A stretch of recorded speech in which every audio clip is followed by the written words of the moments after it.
Ջան, մի րոպե լռություն, խնդրում եմ։ Բարև ձեզ, լրատվամիջոցների սիրելի ներկայացուցիչներ, բարև ձեզ սիրելի ընկերներ, գործընկերներ, աջակիցներ, նախ ուզում եմ բոլորիդ անչափ շնորհակալություն հայտնեմ աջակցության այսպիսի շռնդալից դրսևորման համար։ Իսկապես խորապես զգացված եմ եւ երախտապարտ եմ ձեզ բոլորին եւ իդեպ ձեր բոլորի աջակցությունը ես զգացել եմ նաեւ այս 2 ամիսների ընթացքում, երբ ես գտնվում էի կալանավայրում, բայց հնարավորություն կար տեսնելու այս աջակցության բոլոր գործողությունները, որոնք իսկապես անչափ ուժ, եռանդ եւ ոգևորություն են ինձ տվել։ Երկրորդը, ես անկեղծ ասած այսօր գալով ես չէի կարող կանխատեսել արդյունքը։ Չէի կարող կանխատեսել, որովհետև իրավական հարթության մեջ բնականաբար դատավորը ընդունել է իրավաբանության տեսակետից միակ հնարավոր որոշումը, բայց բոլորը գիտեք, որ մեր երկրում միշտ չի որ իրավունքը գործում է, ուստի նաև ուզում եմ հատուկ անդրադառնամ դատավորի իսկապես դրսևորած արդարամտությանը, նրան, որ նա առաջնորդվել է օրենքով, հուսով եմ եւ մյուս դատավորներն էլ իրականում օրինակ կվերցնեն դատավորից եւ իրանք եւս կառաջնորդվեն օրենքով այս որոշումներում, որտեղ իսկապես մեր երկրում կալանքը չպետք է լինի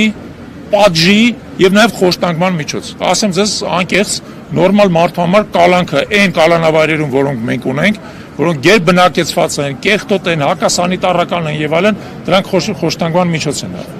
Այսքան խոշտանգվել է կալանավայրը։ Չէ, ես չեմ ասում, որ ես անձամբ խոշտանգվել եմ։ Պայմանները վատն են, չէ՞։ Տեսեք, ոչ թե իմ, բոլոր կալանավորների պահպանման պայմանները այդ կալանավայրերում վատ են, որտեղ իրանք գերբեռնված են, որտեղ այնտեղ հակասանիտարական վիճակ է, պատերը նեխած, խոնավության մեջ եւ այլն, չեմ ուզում շատ տարածվեմ, ուղղակի մարդ, որ մի անգամ մտնի դա տեսնի, կհասկանա, որ դա ընդհանրապես կալանավորներին խոշտանգելու միջոց է, ընդհանրապես ոչ թե ինձ։ Հիմա այսօրվա որոշումը իմ համար չի կարելի ասել, որ կանխատեսել էր։ Ես գալիս եմ այսօր պայքարը շարունակելու տրամաբանությամբ, ես չգիտեի դատարանը ինչ որոշում կընդունի, բայց նորից ուզում եմ դրվատանքս արտահայտեմ այն որոշման համար, որը դատավորը ընդունել է։ Հիմա մենք շատ հաճախ վերաբերվում ենք ազատությանը որպես ամենակարևոր հարց, բայց իմ տեսանկյունից ամենակարևոր հարցը նաև այս անհեթեթ մեղադրանքը հիմնարար հերքելն է, եւ եթե դուք ուշադրություն դարձրեցիք, ես ասացի, որ սա ուղղակի իրականության բացահայտ նենգափոխում է տեղի ունեցել եւ դատախազը պարզապես չպետք է ստորագրել այսպիսի մեղադրական եզրակացություն։ Այն որ նա ստորագրում են այսպիսի մեղադրական եզրակացություն եւ գայս են, դա նրանով օրինակ անհույս փորձում են կարճել քաղաքական հետապնդումը շարունակելու իրենց այսպես ասած հիվանդագին տրամաբանությունից եւ այդ տրամաբանությունը գնում է դուք գիտեք ումից այն մարդուց, որ երեք տալիս էր մամուլի ասուլից եւ բողոքում էր մեր դատական համակարգից։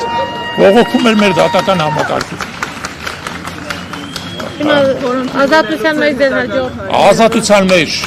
իմ հաջորդ քայլերը իմ աջակիցներին մոտենալ եւ ողջունելն է, բնականաբար այս մեղադրանքը քարի վրա չթողելն է, քարի վրա։ Բայց նաև պետք է ասել հետևյալը, ես 2 ամիս բացակայել եմ իմ բնականon գործունեությունից, իմ գործընկերներից, իմ համախոհներից, իմ աջակիցների հետ աշխատանքից, հաջորդ բանը տարածել մի 2 րոպե հանգստանալուց եւ ուշքի գալուց հետո բնականաբար նաև ընտանիքից վերադառնալը այն ամեն ինչին, ինչ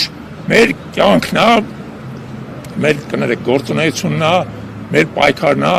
եւ ինչի համար մենք իրականում նաև այս ամբողջ բեռը մեր վրա տանում ենք։ Պարոն Չաղապյան, մինչ դուք կալանավայրում էիք, ազգային ժողովը մեկնարկեց իր աշխատանքները, ձեր աջակցած ուժն էլ այնտեղ է, ինչպես եք այս ընթացքում, եթե հասցրել եք հետևել, գնահատում ընդդիմության աշխատանքը խորհրդարանում եւ արդյոք ընդդիմությունը կկարողանա այս անգամ դիմակայել այն դրվագներին, այն անարդարություններին, որոնց մասին դուք եք բարձրացրել։ Ես անկեղծ ասած կարծում եմ, որ մեր նաեւ իմ անձնական բացակայությունը այդտեղ որոշակի բացական դեր է ունեցել եւ պատական չի իմիջալուց, որ այս իշխանությունը փորձել է գլխատել ընդդիմության տարբեր համառ, անսասան, անվեհեր ղեկավարների, մենակ իմ մասին չխոսքը, դուք գիտեք, ասենք Թևանյանն է, Ծառուկյանն է եւ այլն։ Ես կարծում եմ ընդդիմությունը պետք է շարքեր ինչ-որ իմաստով միավորի, որպեսզի կարողանա այն դեմագոգիայի հեղեղը պարզապես, որ լցվում է քաղաքացիական պայմանագրից, ամեն օր մեր ժողովրդի ականջները այդ դեմագոգիայի հեղեղին դիմագրավել։ Երբ որ մարդիկ փորձում են մեզ մեղադրել նրա մեջ, որ մենք օրինակ հակաթուրք ենք։ Ասենք երբեք պատմության մեջ չեն մեղադրել, չէ, հային, որ ինքը հակաթուրք է, որտեղ բնական է, որ եթե մեկը քեզ կոտորել է, դու իր նկատմամբ որոշակի բան պետք է ունենաս, չէ, վերապահում։ Հիմա ազգային ժողովում քաղաքացիական պայմանագրի կարկառուն դեմքեր դուրս են գալի ընդդիմությանը մեղադրում են նրա մեջ, որ իրանք տեսնում եք հակաթուրք են, չեն սիրում թուրքերին, կամ ինչպես կարելի է չճանաչել Արցախ-Ադրբեջանի կազմը, դե մենք ճանաչել ենք, դուք ոչ չեք ճանաչում, ես ուզում եմ առիթից օգտվեմ եւ ասեմ ՔՊ-ի բոլոր, այսպես ասած, կարկառուներին, չենք ճանաչում Արցախ-Ադրբեջանի կազմում, չենք ճանաչում ու չենք ճանաչելու, եւ ավելին ամեն ինչ անելու ենք, որ մի օր մեր արցախցի հայրենակիցները վերադառնան իրանց հայրենիք, արժանապատիվ եւ անվտանգ կյանքով ապրեն իրանց հայրենիքում։ Այդ իմ պատասխանն է ձեր հարցին։ Պարոն Ղազարբյան, անոնց հնչեց երեք ձեր նշած անձի ճեպազրույցի ժամանակ կառավարության նիստից հետո, որը նշեց անկլավները, ակնհայտ է, որ Տիգրանաշենը Քյարքի անվանեց եւ այլն, որ դրանք պետք է հանձնվեն տան։ Հիմա ընդդիմությունը եւ ներսում ազգային ժողովից եւ դրսում ինչ պետք է անի, դուք էլ փաստորեն ազատության մեջ եք, որպեսզի չպետքա թույլ տանք։ Պետք է հասկանալ հետեւյալը, նախ այդ անկլավները ոչ մի անկլավ չեն։ Հայաստանի Հանրապետությունը, երբ որ անդամակցել է Խորհրդային Միությանը, դա Հայաստանի Հանրապետության տարածքներ են եղել, ապօրինի փաստաթղթերով են դրանք հանձնվել Ադրբեջանին, չկա որևէ օրինական փաստաթուղթ, որը հաստատում այդ անկլավների հանձնումը Ադրբեջանին, եւ պետք է ամեն ինչ անել, որպեսզի դա տեղի չունենա, որովհետեւ դա Հայաստանի անդամահատման շատ կարճ ճանապարհ է։ Հայաստանի